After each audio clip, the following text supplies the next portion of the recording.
Hey, Conrad Negron for CoachellaValley.com here at the Empire Polo Club. It's an absolutely gorgeous day. Opening season, January 8th, Hat Day. Hey, let's talk Coachella Valley. Come on.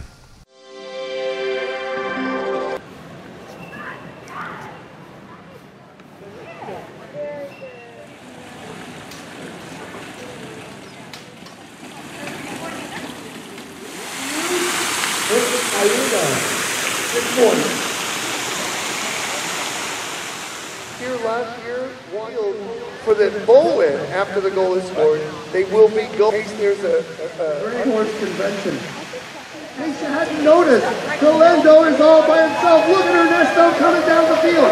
Ernesto has got the afterburners on. Right in front of goal, he shoots, he scores! What a play by Carlos Galendo Jr. Man, oh man.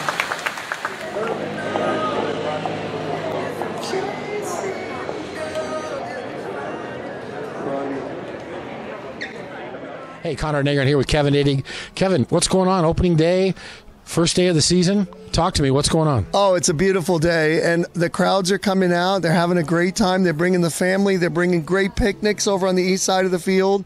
We've done some modifications on the east side. We've added more tents for people's comfort, and it's a great season. We've got some wonderful teams playing here this year, and we're looking forward to a great season. You got some Friday night events planned. What's that like? Is that new? Yeah, no, it's actually been going on for quite a while now, and it's a big deal. People love to come out and watch polo under the lights.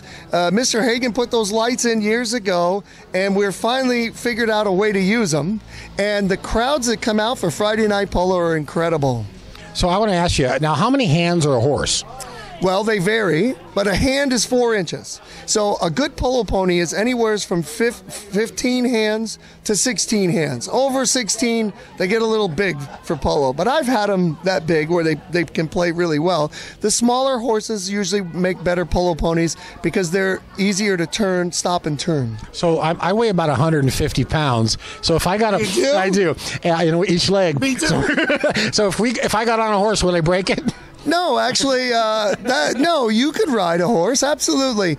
These polo ponies, the beauty about polo is the horses. They're most of them are ex-race horses that have been retrained to play polo, and they're the most courageous, wonderful creatures on God's green earth. I say that because I played polo for many years, and I love them so much. And that's what makes it exciting for me to call the matches is the horses. You know, watching the horses up close.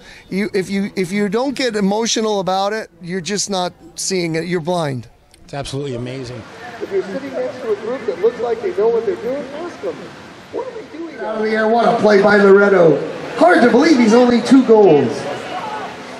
You know, Kevin, polo traces back, I think, correct me if I'm wrong, 6th century BC. Is that correct? Yes, I believe you're right. It's the oldest team sport known to man. So it's being played for hundreds of years. This tournament that we're playing now is the George S. Patton tournament. We're so honored. First of all, he's our favorite general in history, but he was also an avid polo player, and a lot of people don't realize that about him. We're going to have a wonderful finals day here. The last Sunday of January is going to be a big deal here. We're bringing in some George S. Patton military memorabilia. It's going to be fantastic. Everybody needs to come and show their support. Down behind your tent. I know they're coming out of there. Polo was actually an Olympic sport, I think, in the 30s to 38 or something like that. Well, you know, there's an effort to try to get polo back in the Olympics again. Polo was an exhibition sport in the Olympics all those years ago, and it's just a very difficult sport to get, you know, to make it into the Olympics. They're trying desperately to get it in. It's a great idea because polo's played all around the world, and we'd love to see it in the Olympics. It's just a really tough thing to do.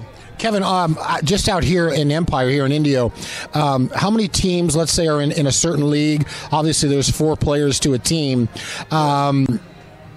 What's the season like? What's the gruel? How many horses are involved? Well, we start our season in January, and we play through March. And then, of course, we start our concert season, which everybody knows by now, with Coachella and Stagecoach. And now this last year, Desert Trip was was a trip. It was unbelievable. The horses, we stable over 700 horses at Empire, so that gives you an idea. Each team typically brings anywhere from 24 horses to 36 horses for each game. That's one team. So you double that, and then you have an idea of how many horses are coming to the field for a game. We have 6 teams in our league this month. Next month we start another league, the 8-goal league, and we're hoping to get 6 teams in that as well. And it's going to be a great season. The fields look fantastic. If you were here for Desert Trip and you were on these fields in October, you're not going to believe they're the same fields. They look absolutely, totally groomed. Our crew did an incredible job of turning this from a concert field into a polo field again, and we're just tickled. Absolutely tickled. Kevin, we really appreciate your time. You're an unbelievable announcer. You're not getting back on the field. Are you retired? Yes, I was told by my boss that I'm formally retired from playing polo. Believe me, every day I want to get out there and hit that ball around. We have a saying in polo, polo is a disease and poverty is the only cure. And I'm just not poor enough yet. I want to get out there and hit that ball. And to your viewers out there, if you get a chance to go out and try polo, you will love it. Be careful. You will love it. I love it. Kevin, appreciate your time. I know you're a busy guy. Good to see you again, brother. You bet. Hey, and that's it for this edition of Let's Talk Coachella Valley. I'm Conrad Negron for CoachellaValley.com. See you next time. Inside the field, you're kind of quiet. What's going on over there? I can't hear you.